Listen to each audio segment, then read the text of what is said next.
And I grew up in Edmonton, but we actually spent a fair amount of time when I was younger just kind of traveling around the prairies too, so I actually saw quite a lot of it when I was younger and through BC as well. My grandparents lived out on the coast in Victoria, so like every summer we'd go across the mountains, usually a different kind of route to get there, and so saw quite a bit of it, and I think like that attachment is still definitely there in the work.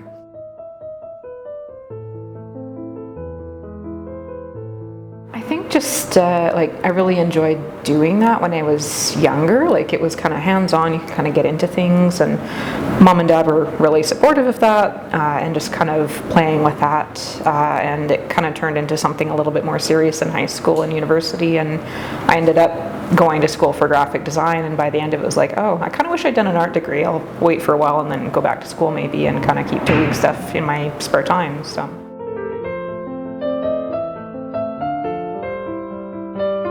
I went to the University of Alberta and got a Bachelor of Design there, and then kind of worked for a bit while I was doing stuff in the studio just on my own time.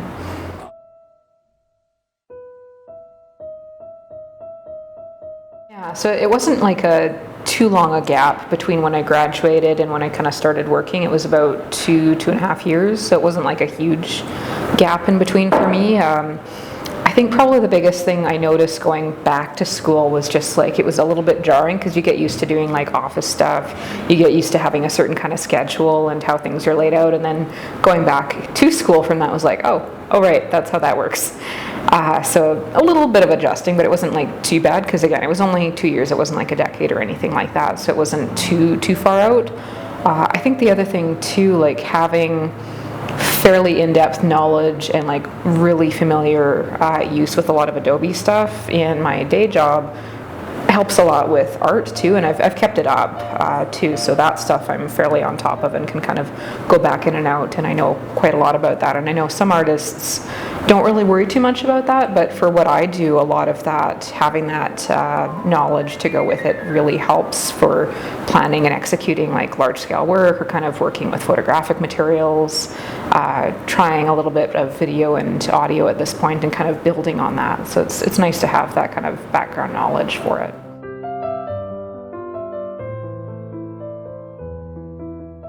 It starts off in full color, and then kind of as I'm kind of working, I'll start to narrow that down, or like do like a fake cyanotype overlay. So it's like, okay, what would this look like if it was blue? What if it's black and white? Like kind of, sometimes you can test that out when you're working. But yeah, even little things like I want this to print exactly 5x7, no resizing. It's nice to have that work most of the time.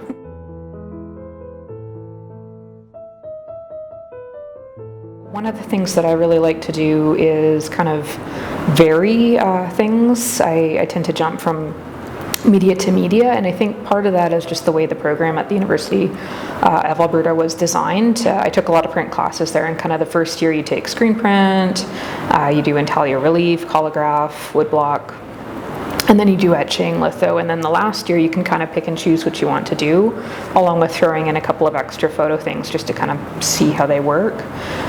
So I tend to, like, my happy place is actually etching.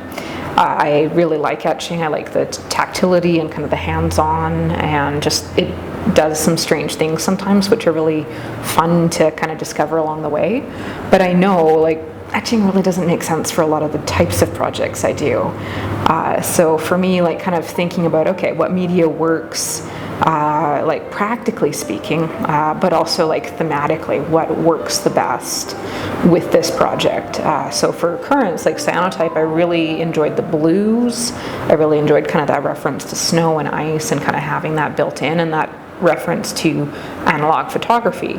So that was kind of like why I had narrowed in on that as one of the choices. It also helped that you could do some of it at home too, which at the time was a little more important.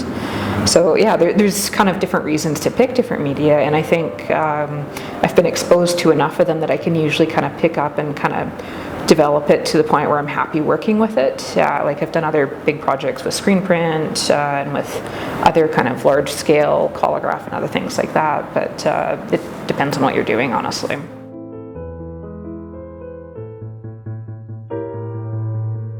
I'm the kind of person where it's like, oh, this is really cool, let's kind of look more at that, and oh, that's really interesting, and kind of collect all these pieces, and then at the end of the day you go, oh, there's some interesting things here, let's kind of like continue working with that, and then towards the middle or even the end of the project is when I start diving in and going, okay, there's the conceptual pieces and there's kind of those like linkages thematically.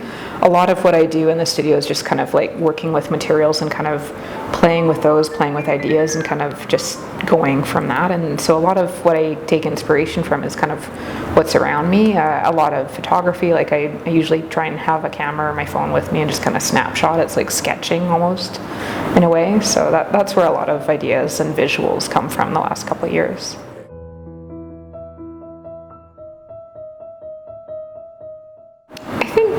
There's a lot of work, I think, where I kind of tend to be like that cool colors range. That's colors that I enjoy working with quite a bit.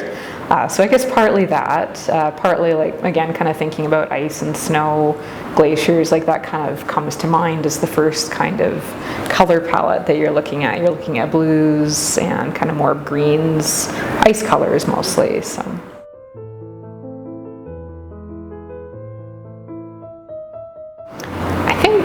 Again, probably a couple different things. As I said, growing up in Edmonton, there was always generally snow. It was kind of just part of the world. That's how it worked when I was growing up, and it was nice to have that there. I really enjoy winter, and we did a lot of outdoor activities like cross-country skiing and downhill skiing, kind of being out and about in that, and kind of making the most of the winter months for that kind of thing. Growing up, that was just kind of how that was, and I really enjoyed that. I think when I moved away to Tennessee, I really, really missed snow.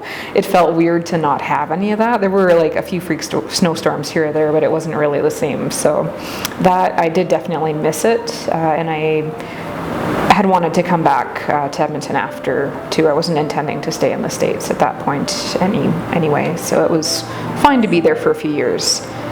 So I think just in general, like kind of having that winter, kind of being attracted to that, but also, as I said earlier, like we went through the mountains quite a bit, and just kind of being in those wild open spaces, kind of seeing kind of that really vast landscape in the prairies, like that perfect blue dome of sky with everything spread out around you. Like there's something about that that's really, really interesting, and same with the mountains, like being in them, like there's nothing quite like it. So I think lots of little things along the way that kind of built up to where I'm doing a lot of work about that now.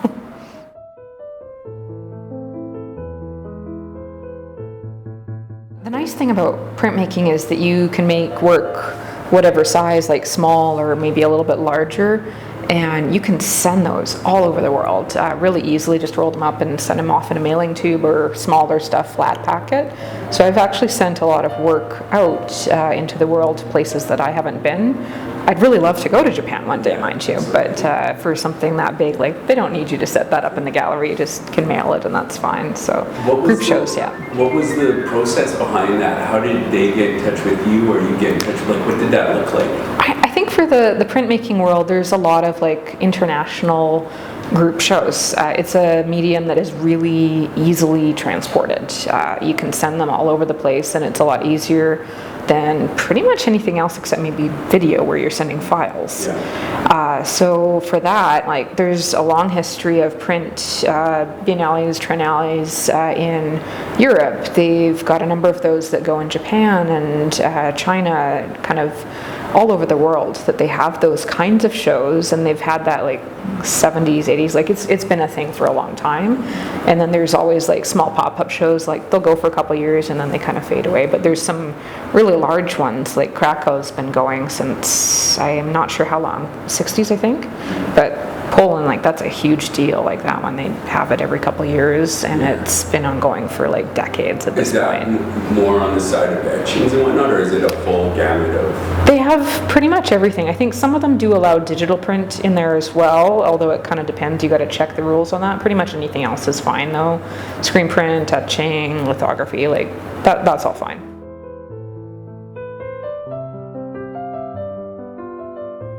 Usually for those, like maybe you're sending a photo and they say, yeah, that's good, send the real work. So you're not actually like physically mailing it until you know it's generally going to be accepted, which is nice. That's a good change from when it was like you had to mail it and then just pray, like 15 years ago, and you wouldn't know if you'd spent the money on the postage for good or not.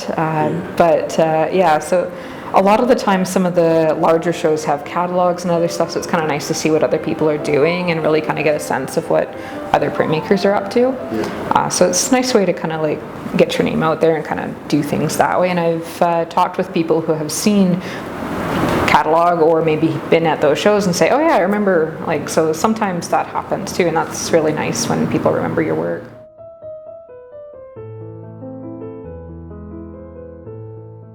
I think, that's a tough one. I'm always like terrible with names. There's like a lot of different ones kind of looking at various cyanotype artists online, like what people are doing with that. A lot of contemporary artists for that are on Instagram, and they'll post like finished stuff as well as like different things along the way. There's some really fascinating work that Kay Jonathan was doing. Like he was actually taking cyanotype like fabric all the way up to glaciers, laying it out and exposing it in sight, and then kind of taking it back, and then you get these really long strips of fabric. So that was really incredible to see some of his work.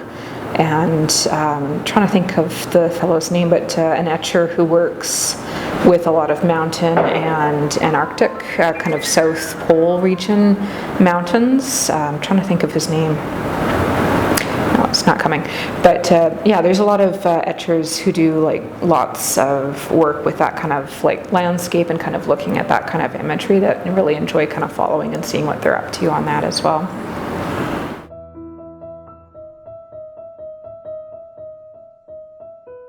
Yeah, I think kind of the fun thing, especially starting out, is everybody working in arts has kind of a particular voice, and I think finding that voice and finding the right medias and approach that really work to enhance that for you, that's different for everybody. And so kind of trying to find that can sometimes take a while, but like the process of discovery and kind of finding that along the way and trying all these different things. Like a lot of the classes that I teach are first year classes, so that was kind of the first time that people would be in a post-secondary art setting. So we try drawing, we try lots of different drawing medias, we draw like really abstract, we draw very, very detailed realistic drawings. There's also like painting and a little bit of sculpture. There's all kinds of things that you are throwing out there, and then kind of seeing how people respond. And then after they've taken that class, then they can go and take specific painting, or they can take a sculpture course, or they can do printmaking, and kind of giving them a really broad base on which to stand and kind of follow up later where they're interested. That's a great way to kind of do that, I think.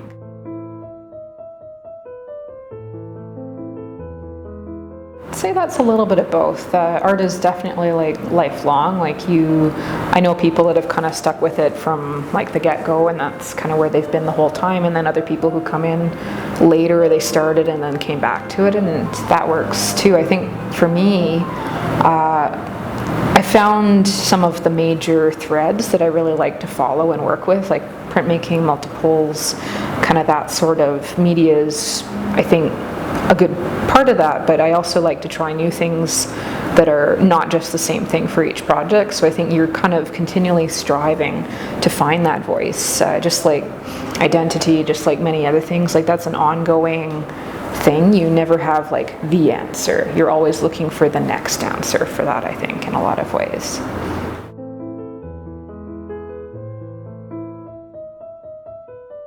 I think for me, just kind of continuing to try different things out, just kind of continuing to be in the studio as much as I can. Like I'm very lucky at this point in my life that I can spend more time with that. It depends on the year and it depends on a lot of things, but right now I'm in a spot where I'm focused a bit more on that, which is really nice. I'm kind of trying to see where that might go and just kind of spending time messing around sometimes. That's where a lot of your good ideas come from, is just messing around sometimes and kind of doing, testing things out and seeing what happens from that.